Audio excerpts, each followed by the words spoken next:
I am so excited about this interview. Dare I say, I have been tracking this man down, perhaps even hounding him for about 5 or 6 years to speak to me in a format like this. And I finally found him. I have finally located the great Kristaps Porzingis. And I've been bothering him. And sometimes I've been wondering, am I bothering him too much? But he finally obliged. He finally said yes. My main man, Kristaps Porzingis. How are you, sir? Thank you so much for doing this. I really, really appreciate it. Oh man, thank you, Ariel. All good, man. All good. How are you?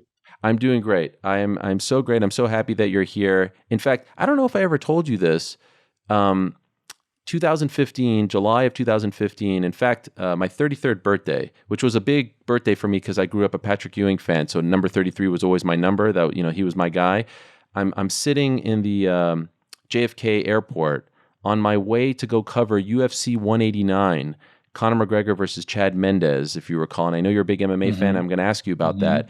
And I'm Mm-hmm. sitting in the terminal, Delta Terminal, and all of a sudden, here comes this really tall, lanky white boy from Latvia with a bunch of other guys to my same terminal en route to Las Vegas for Summer League. It was you just days after you got drafted, Oh, shit. and no Yeah. one said a word to you. And I was like, you know what? I really was annoyed at how the media had covered the pick.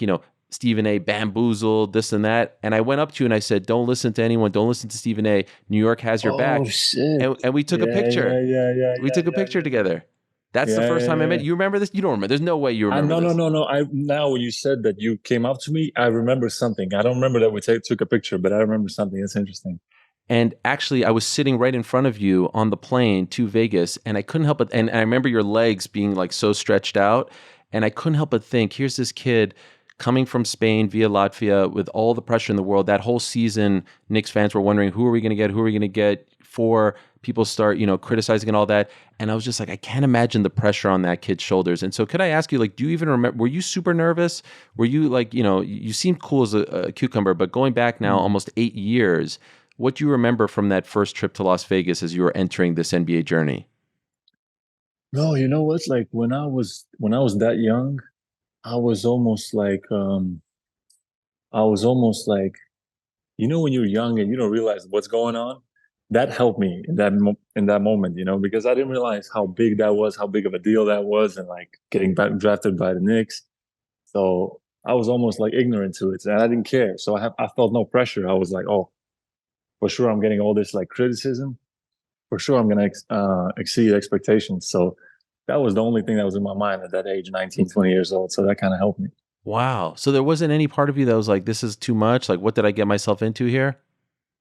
Not really, not really. I'm telling you, I was just you're so excited too. Like I got drafted, that all these like great things are happening to you. So in my mind, I was thinking like I'm gonna exceed the expectations. Everybody's gonna love me, and that was all I was thinking about. All I was like focused on. And as I said, it just helped me in that situation. Obviously, I want to ask you a couple things about New York, but I want to focus on the present because you just wrapped up this season with the Washington Wizards, and dare I say, your best season to date. You were relatively healthy throughout. Your numbers were great, and I know that you were disappointed that the team didn't make the playoffs. But overall, how would you assess this past season? What kind of grade would you give yourself as you look back at 22, 23?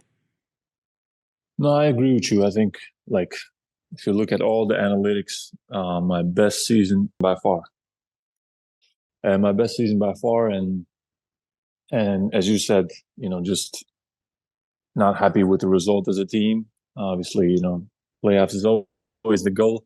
Um, but I think the like steps that I made this season and how much I improved from years past to this year, like made me like I proved myself right that the work that I was doing was kind of I'm on the right track and yeah, I'm looking forward to this summer where I think I'm gonna keep doing what I'm doing and keep getting better and yeah, I'm at this age where I feel like I've kind of like physically, mentally, in all aspects, like getting into your prime and I think yeah, just going forward is going to be even better. I wonder if you agree with this. Obviously, in New York, a lot of attention, a lot of media. In Dallas, the same to a degree. Let's be honest, in Washington, it's like a little bit off the beaten path, right?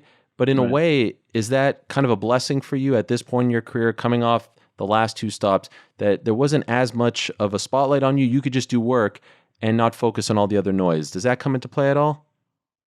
Uh, maybe, but I don't know. I think it was just the right situation for me playing wise. Going from Dallas to, I don't think it like the bigger markets doesn't bother me. Like the the thing is, like I'm always basketball first, so it's true that I don't like to do a lot of like off the court stuff.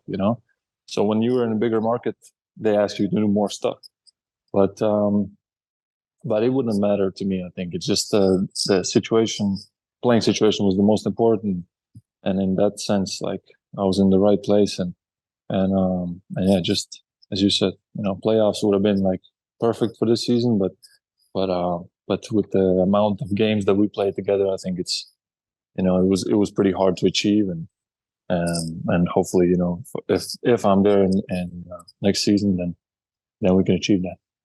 Initially, when you got the word that you were going there, what were your thoughts? Like, what did you think of Washington and the Wizards in particular? Mhm. I mean, honestly, I had like a list already in my mind of where I would go if Dallas traded me, and Washington was up there. Wow. How Washington, come? yeah, because I just looked at the situation and I thought that could be a good team. Main thing was for me playing. Like I wanted to kind of get back to having fun and like enjoying the game, and I thought I would mix well with those guys, with Brad, with Kuz if he was there. If he didn't get traded for me or something, and yeah, and it worked out. When it worked out well.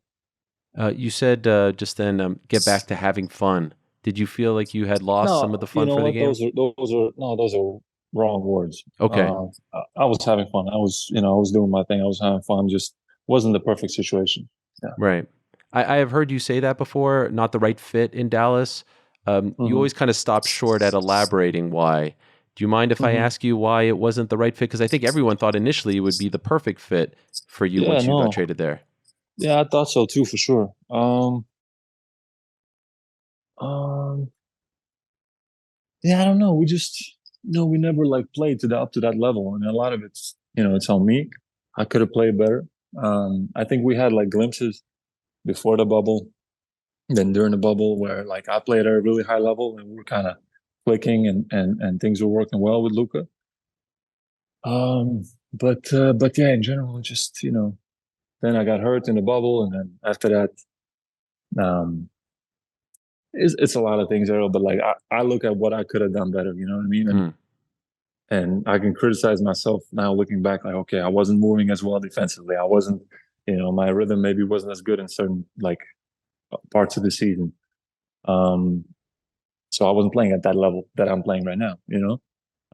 So yeah, all I focused on when I had to like fix my things was like, okay, what can I do better, no matter what else, what other stuff is happening, and it helped me like play some moments at a better level.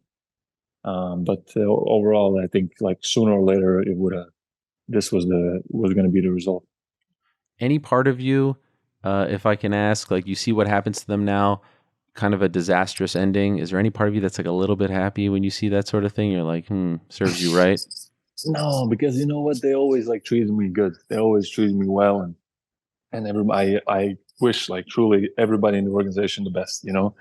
Great people. Like were as I said, were perfect with me, and I only want like good things for them. Okay. And even Any if they did me wrong, even if they did me wrong, like I would still wish them good things. But yeah, definitely like nothing but the best things to say about Dallas. and to that point, even in Washington, I feel like this is a new thing that's developed. Like maybe early on, people weren't quite sure what to think of you, all the stuff, all the drama in New York, and then this Dallas thing. And now I feel like the perception of you is ultimate team guy, so good to be around, happy.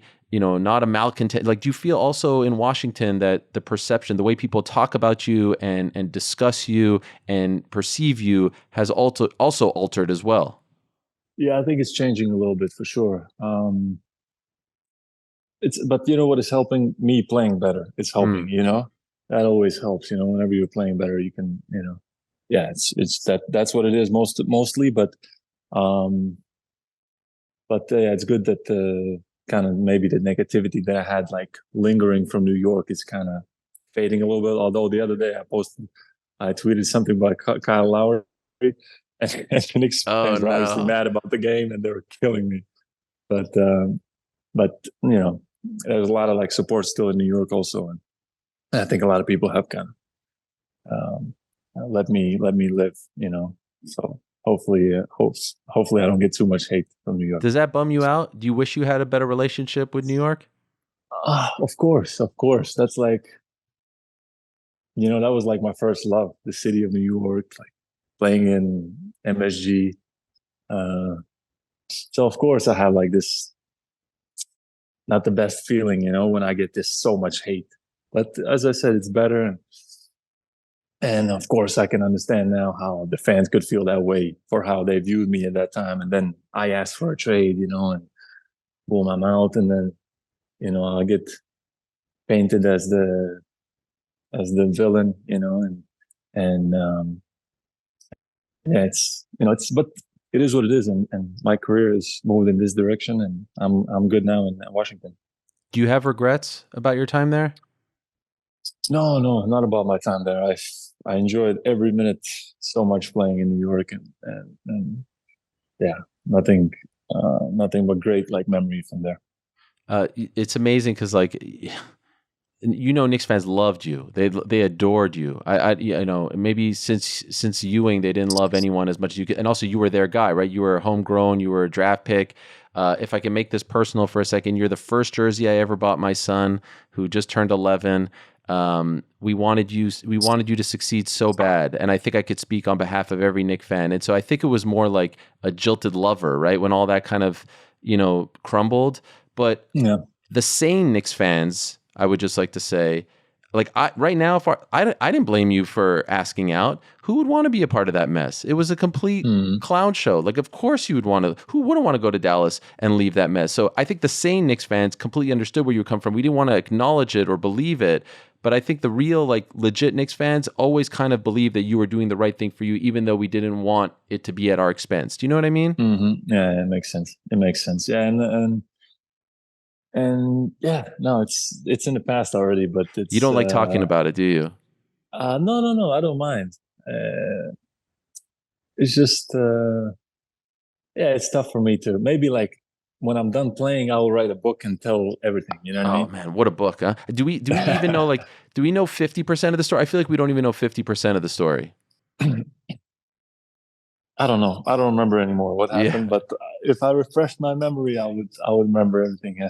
You blocked it. When's the last time you talked to Phil Jackson? Can I ask you that? Ah, good question. I think we texted a while ago, like not like last week, but like a while ago. So yeah, I think I texted Phil. So you still Or keep no, in no, no. touch? I was talking to Sasha, and I think Sasha Wojcic, and he was with Phil at that moment. So they sent me a selfie, like I sent him a picture or whatever. That was actually recent. Wow. Okay. So there's still like a relationship there, or some kind of relationship? Yeah, no, I mean not like a relationship where we talk, but you know, Right. stay in touch. No animosity. No, no, of course not. No. Are you the kind of guy I that don't know, looks? not from my side. Maybe I don't Phil know why hits he me, would but have any animosity yeah, I towards don't think you. so.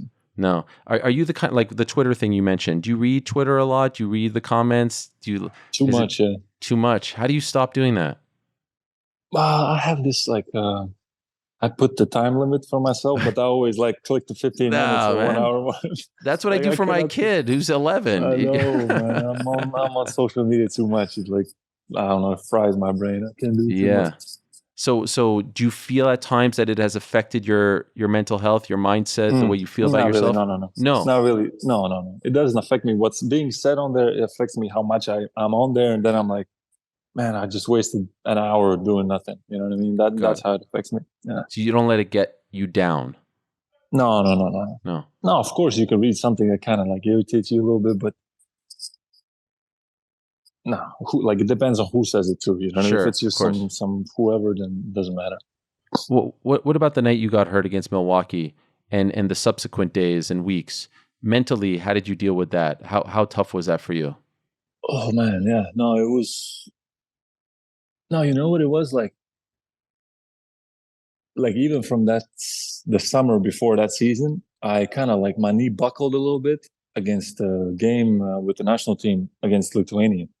And man, since that moment, I kind of always like felt something in my knee, and I was like, I don't know, I wasn't like, I don't know if it was like more like a mental thing. I'm like, man, something's gonna happen, something's gonna happen. You know what I mean?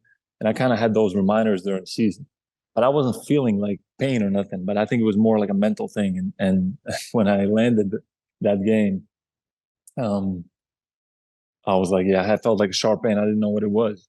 Um, and then after that, they told me that I tore my ACL. I was like, and I think maybe I was close to having something bad happen that game, the Lithuania game, but nothing happened. So I think it kind of stayed in my mental for that season, and maybe that didn't help me either. Maybe I was like manifesting it almost, you know, in a Right, way. right, right.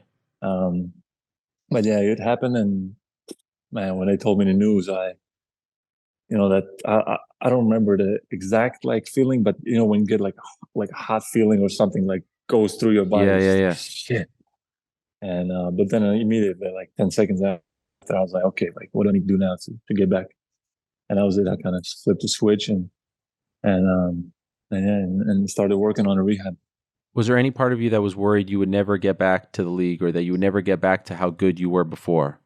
No, no, because at that time already, like everybody was coming back and coming back how healthy. And what I knew was what I knew was that I will need to take maybe more time than a guy 6'5", that can bounce back like that. But other than that, I thought I was always going to come back and come back strong and fix it and just be back to normal.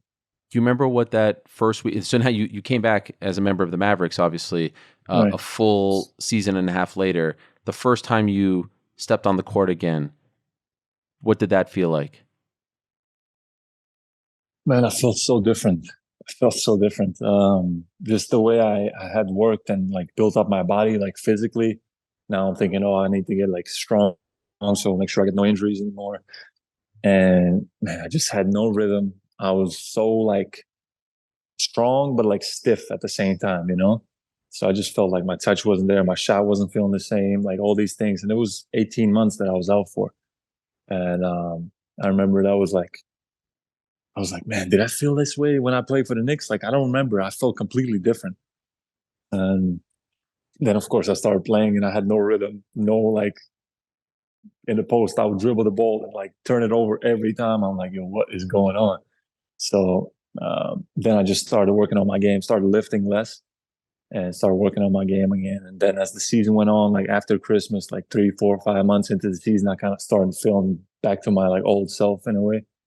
And that's when I started playing pretty good basketball for Dallas. Again, not to interject here, but I feel compelled to tell you this. So your second game back, regular season game back, was against the New Orleans Pelicans. It Mm-hmm. was on a Friday. I always wanted to be an NBA reporter, and this was my Mm. first assignment working for NBA on ESPN. I was with Mike Breen and Jeff Van Gundy, and they let me be the sideline reporter. And you were playing, and we were doing this thing in the pregame called courtside, where like you interview the guys as they're doing the layup lines, but we couldn't get anyone to commit. So trying to impress, I was like, I'm kind of buddies with Kristaps, maybe I'll send him a DM and he'll do it. And I sent you a DM and you said yes, which made them very impressed with me. And you Ooh. did the interview in the layup line. Now, Kristaps, let me tell you something. Like I cover MMA, I've been doing this for a while. I was so nervous that night because I'm working with Mike Breen, Jeff Van Gundy on ESPN, covering you, covering the Pelicans. I felt like my heart was going to beat out of my throat. Like it was beating so fast. But you came up and you said my name in the interview and you like, we kind of like dapped it up. And I was like, I freaking belong here. Kristaps just did an interview with me. That meant so much to me, man. I can't thank you enough for that. You probably have no recollection of any of this, but it was a huge, huge deal for me. So thank you for that. Oh, that's awesome, man. No, that's good to hear. Yeah. So here you are helping me out again with this. And then everything works out. Now you're in Washington and you've developed this great relationship with the Israeli born Deni Avdia, which I think is really cool. Can you talk about the connection, like the camaraderie, the chemistry you have with him, because it's very fun seeing both of you interact on and off the court. Yeah. No, he's great. We got close right away. He's a funny, like laid back, funny dude. Has great energy about him. Loves basketball. So we connected immediately.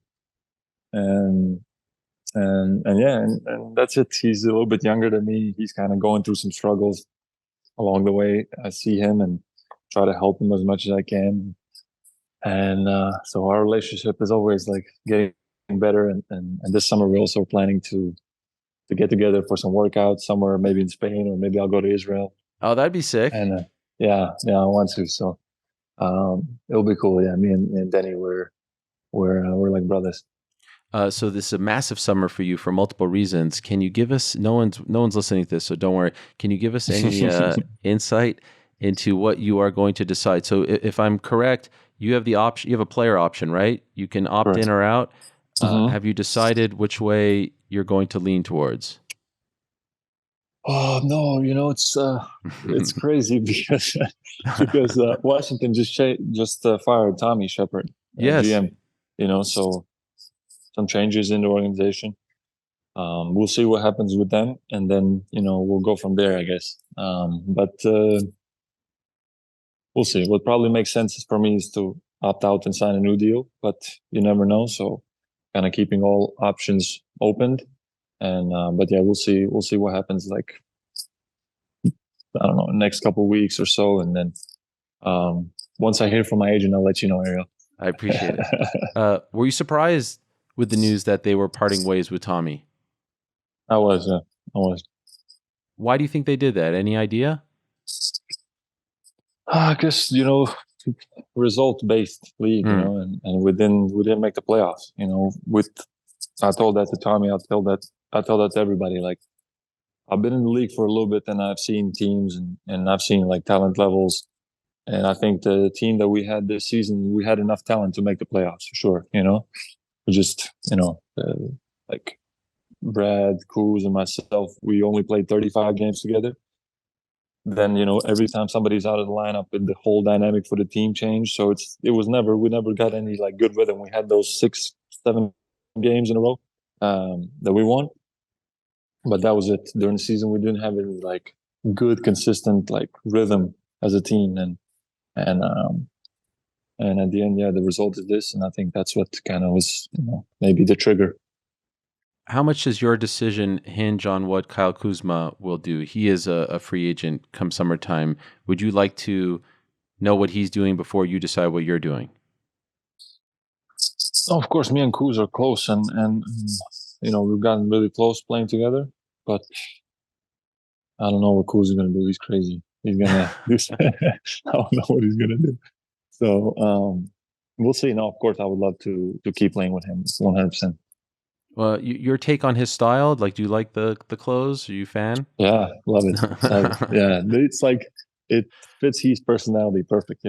Okay.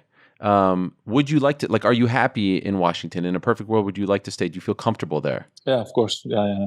I love Washington. Love the city. The organization has treated me incredible, and yeah, I think it's possible. Okay. So right now you say you're leaning towards opting out and trying to get the a longer term deal, right? I don't remember what I said. Okay, perfect. How about Wes Unseld Jr., the son of the legendary Wes Unseld? What's it been like playing for him? Coach has been great. I actually talked to him today, and yeah, I think from the moment that I got to Washington till now, he has improved a lot. Also, that was his first year. My first year was like end of the season was his first season, I think. And yeah, he's like a workhorse. I think he works a lot. He's always watching film. He's always like he knows everything. And yeah, just seeing how much he's improving, and I like playing for him. He's system is great for me and for my game. So um, I you know I enjoyed playing for him so far. Okay. Just a couple more and then I'll let you go. Thank you for the time as always. Are you going to play in the World Cup this summer for Latvia? Yes, 100%. Yeah. I have a favor to ask you. Unfortunately, you're in the same group as my beloved Canadian national team. Can you take it easy on them when you play Canada? Man, can they take it easy on us? They're gonna have a crazy team probably. So yeah, not gonna be easy for us for sure. You feel confident you guys can make a run. How do you feel about the team? Oh, of course, of course. I have to feel confident. Otherwise, with that group that we have, it's going to be tough. But yeah, France and Canada, they're strong teams. So it's going to be a challenge for us. But what kind of commitment is that for you? Like how much practice? Like this is going down end of August, early September. How much do you have to actually commit to this throughout the entire summer? Oh, so we start, I think, end of July, mid-July, end of July. So it's, the training camp is like a month long at least. NBA is, I don't know, 2 weeks. Then you start playing already preseason, or a week even. Then you start Right. playing preseason and kind of go into the season. And in Europe, it's always longer and much more preparation, and so it's gonna be almost, I don't know, half of my summer, playing for the national team. But it's a great honor always to put my jersey on, put my nation's jersey on, and there's nothing like, you cannot compare like playing in the NBA to who playing with the national team. You play for free, and it's I don't know, it's just a different feel, and so I'm excited about that. You mentioned that you tweeted about Kyle Lowry. I saw you tweeting about Steph as well. Are you Mhm. watching the playoffs a lot, or is it hard for you because clearly you're not so happy that you guys didn't? Is it tough for you to get locked in? No, no. I enjoy watching no matter what. But I'm in Europe, so I'm in European time zone. Ah, So that's I only right. watch the early games. That's right. The Knicks fans were killing me. Like, yo, it's the first time you're tweeting. Yeah, because this is like early game for you.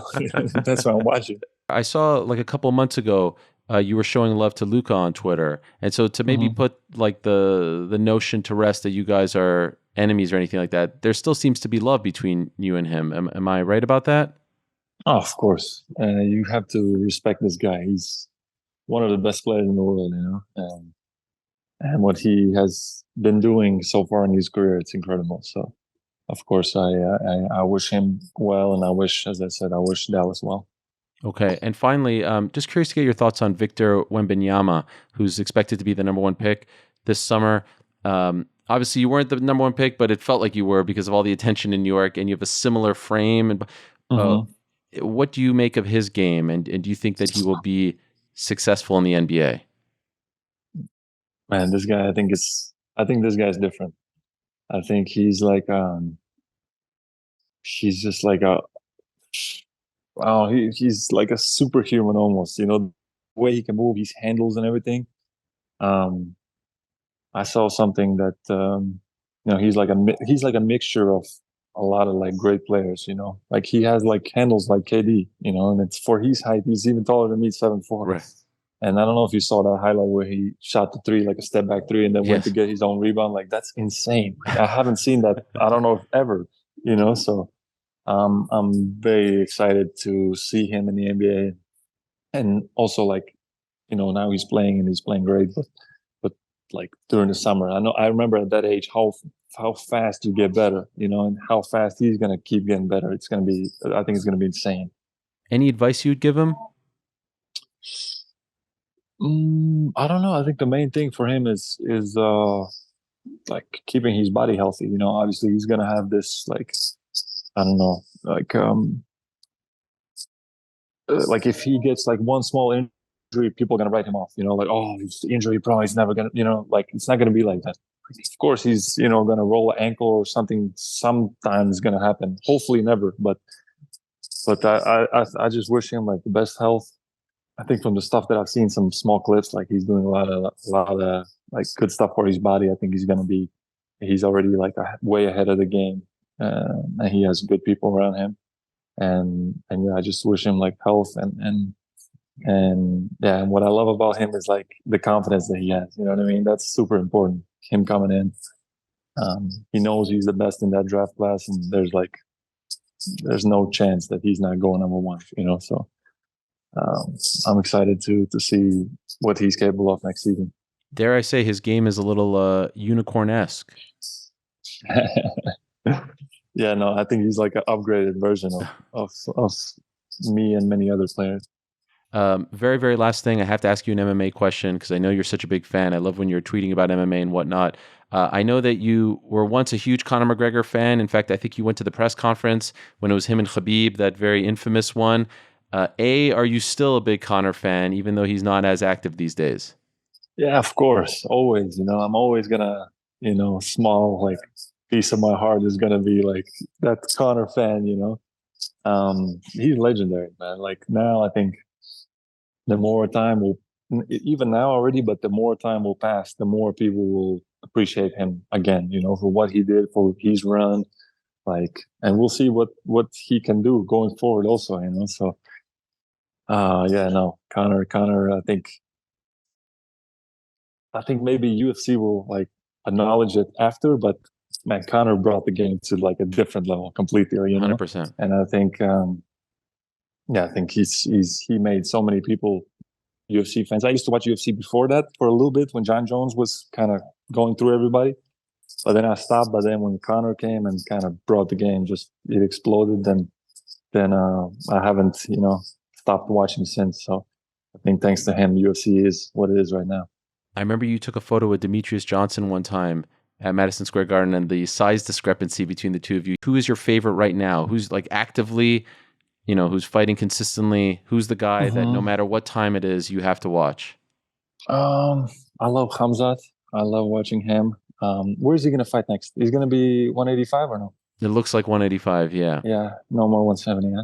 No, although Kamaru Usman just came out and said he would like to fight him, and I think he should Hmm. actually stay at 170. To be honest, I think he's this close to a title shot there. Why not? There's not a lot of guys at the top, but Mm. it seems like the weight cut is very hard for him.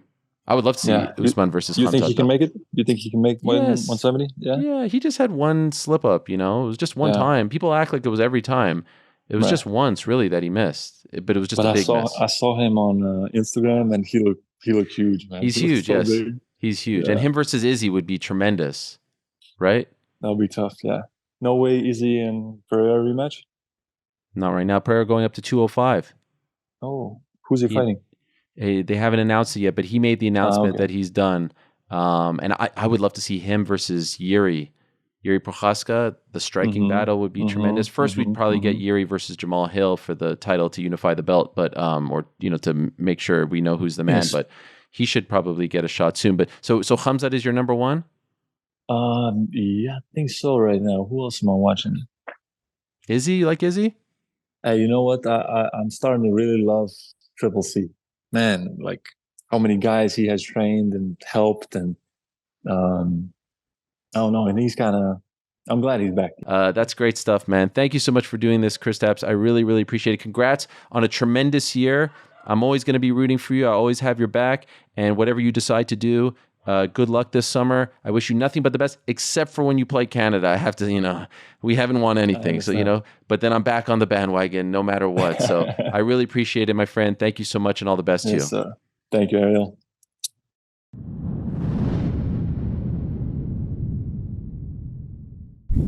Thank you so much for watching this episode of the Ariel Helwani Show. If you want to check out some of our old episodes, or if you want to stay up to date with all the great things that we are doing here, please do like and subscribe to this here page. Trust me, some really cool things are coming up.